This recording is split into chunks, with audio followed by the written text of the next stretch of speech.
m'appelle Mohamed Mahfou Faye, enseignant,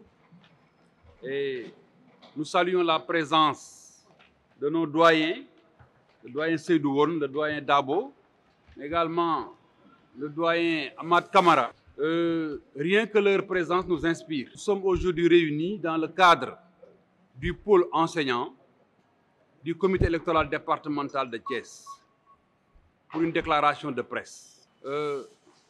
À l'entame de notre propos, nous voulons d'abord saluer vivement et remercier le président de la République, Macky Sall, président de la coalition Benno Bokk Yakaar. D'abord, pour les efforts consentis dans le cadre de la revalorisation de la fonction enseignante. Comme vous le savez, durant ces dernières années, tous les corps d'enseignants s'étaient engagés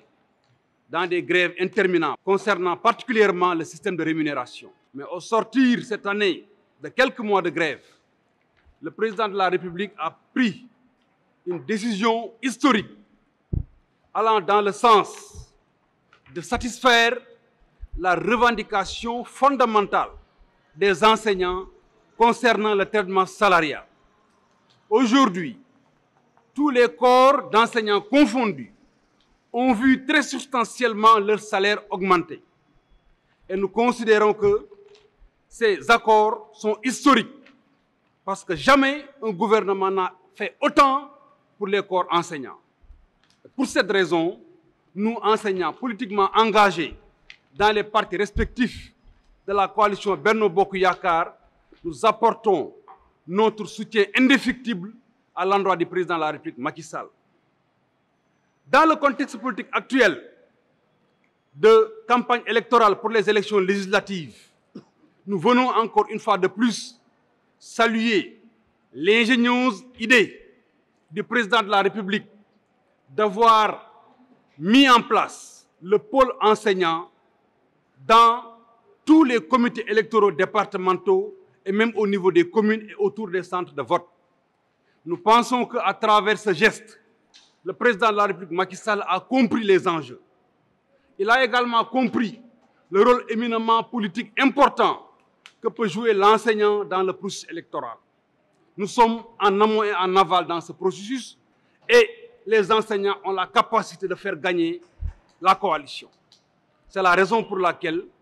nous avons pris la mesure à sa juste valeur et nous nous sommes engagés à Thiès dans ce pôle pour apporter notre plus-value afin qu'au soir du 31 juillet, que la coalition Benno Bokk Yakaar sort victorieuse de ces élections. Aujourd'hui, nous avons réussi à mobiliser les enseignants à Thiès, à faire de sorte que toutes les sensibilités, tous les mouvements engagés dans les partis politiques soient représentés dans le pôle enseignant à Thiès. Et aujourd'hui, on s'était réunis pour discuter avec des experts sur les éléments de langage, parce que nous sommes convaincus qu'après les mesures du président de la République sur le traitement salarial des enseignants, beaucoup d'entre nous qui avaient tourné le dos à leurs partis politiques respectifs, ou bien qui étaient sceptiques par rapport à la vision du président sur le secteur de l'éducation, ont commencé à revoir la copie et à reconsidérer leur position par rapport au président de la République et par rapport au gouvernement. C'est la raison pour laquelle nous restons déterminés et convaincus qu'ensemble, nous pouvons aller à la conquête de ces enseignants, leur parler, porter le message pour qu'ils nous accompagnent dans la victoire que nous allons avoir certainement à Thiès et partout ailleurs au Sénégal. Le problème maintenant qui se pose, c'est que le pôle a été créé à l'insu même des enseignants que nous sommes. Dans le département de Thiès, il a été mis en place. Mais jusqu'à présent, nous n'avons pas encore les ressources pour pouvoir faire efficacement notre travail. Nous avons concocté un programme efficace, axé sur un travail d'équipe, mais également des activités de proximité sur le terrain. Malheureusement, les ressources tardent à tomber et nous pensons qu'il nous faut ces ressources-là pour pouvoir faire le travail. En tout cas, les enseignants ici présents se sont donné la main pour accompagner le président de la République à travers sa vision qui a consisté à mettre en place ce pôle enseignant. Mais nous restons encore déterminés, mais nous demandons également à ce que les moyens soient mis à notre disposition pour qu'on puisse matérialiser le programme que nous avons mis en place. C'est la raison pour laquelle nous étions venus faire cette déclaration de presse pour que nul n'ignore la quintessence de notre engagement et ce que nous attendons de nos responsables pour pouvoir aller sur le terrain et faire gagner la coalition. Nous remercions tout le monde et les moyens doivent être mis par le comité électoral départemental, mais également par l'ensemble des leaders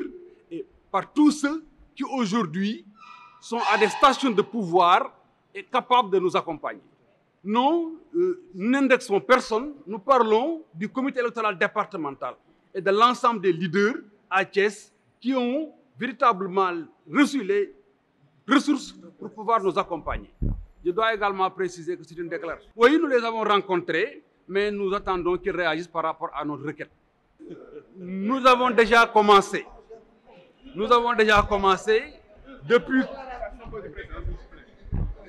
Nous avons déjà commencé, depuis que la campagne a commencé. On se déploie sur la base de nos propres moyens, mais nous attendons quand même un accompagnement pour que le programme très ambitieux qu'on s'est fixé, qu'on puisse le matérialiser.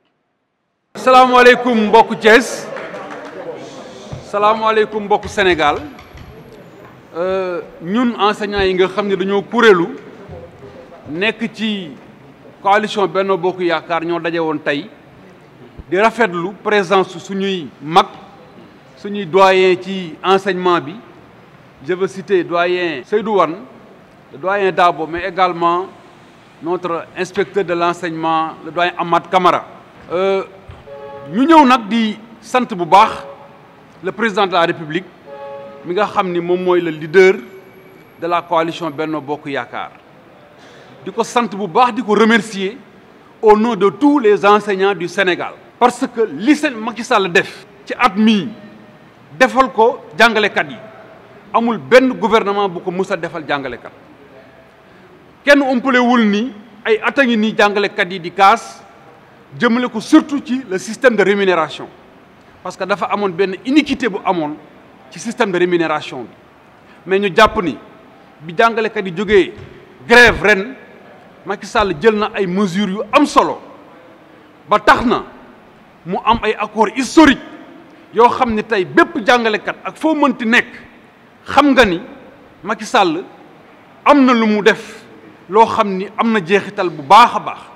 kenn ku nekk gis nga ci sa salaire augmentation boo xam ne mosoo koo gis loolu nag su ko président de la République defee c'est parce que déglu na jàngalekat yi su ko président de la République defee c'est parce que jéem na wut ay pexe sur la revalorisation de la fonction enseignante su ko président de la République defee également xam nañ ni bëgg naa tabax réew parce que réew boo ko bëggee tabax da ngay jaar ci gune yi da ngay jaar ci éducation kon ñu koy sant bu baax di ko remercier te loolu jàpp naa ne amul benn jàngalekat ak foo mën a bokk bu ko nattable ci li nga xam ne nag ci la ñu nekk nii jamonoy élection ñun jàngalekat yi ñu amaat mbégte dellu siwaat di ko sant ndax moo am xarañtewu ci campagne bi mu xalaat ni war nañu mën a taxawal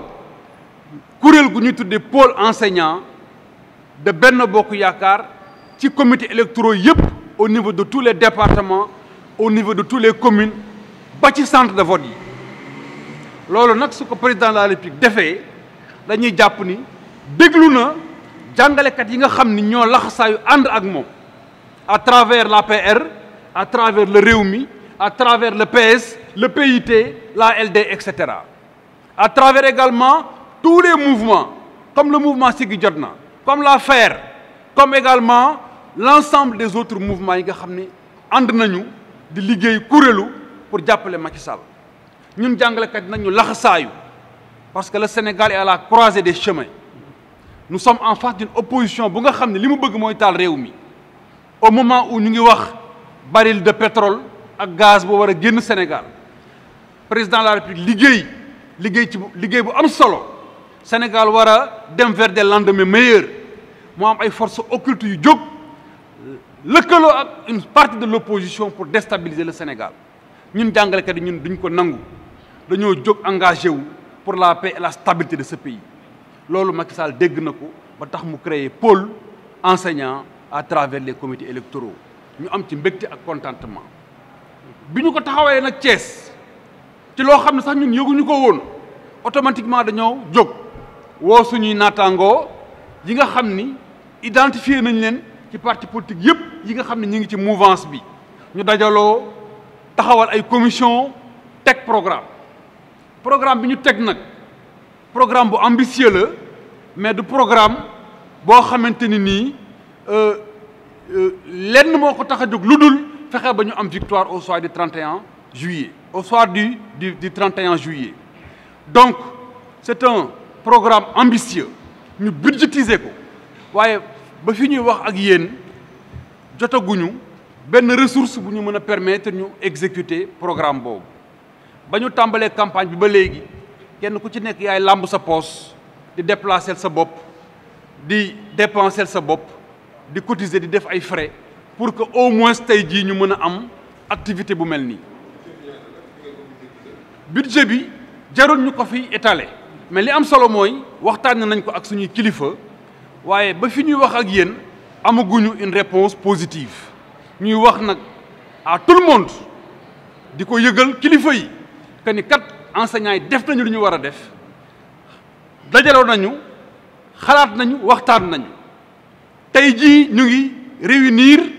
pour partager sur les éléments de langage parce que bi Macky Sall defee li mu def ci salaire jàngalekat yi am na ci ñoo xam ne dañoo wonoon ginnaaw seeni parti politique am na ci ñoo xam ne dañoo jàppoon ne Macky Sall amul vision ci secteur enseignement bi mais tey jii ñooñu ci bari dellu nañu ginnaaw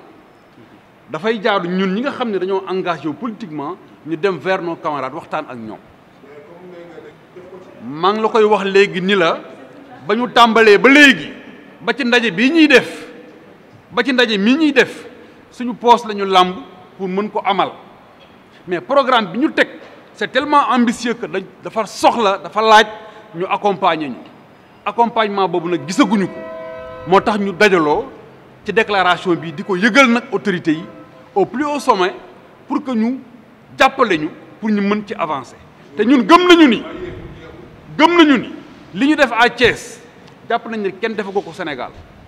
nous sommes pionniers dans ce domaine nous sommes les premiers enseignants d'un département à nous mobiliser pour taxawal pôle bi pour dem vers la cible enseignants yi mais également population yi dans les villages les plus reculés pour waxtaan ak nit ñi ci li nga xam ne mooy réalisation président Macky Sall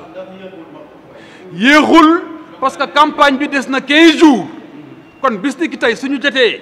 les ressources qu'il faut automatiquement deme ñu tàmbali ko te jàpp nañu ni am nañu lu ñu yàlla may ci wàllu sensibilisation ak waxtaan ak nit ñi parce que nous sommes de bons communicants te bu ñu waxtaanee ak nit ñi jàpp nañ ni du ñu am 100% de mais dinañ am lu koy suñu njort incha allah du ñu banque suñu loxo parce que démb la ñu engagé woon tey soog a ñëw ñun ñëpp kenn ku ci nekk da ngaa nekk ci parti politique am leader gëm ko gëm programme yi ñu taxawal kon bañ a am ay ressources du ñu teree liggéey mais nag waaw góor day yokk njàmbaar te dañoo soxla ci suñuy autorité ñu jàppale ñu pour ñu gën a mën a góorgóorlu ci waar wi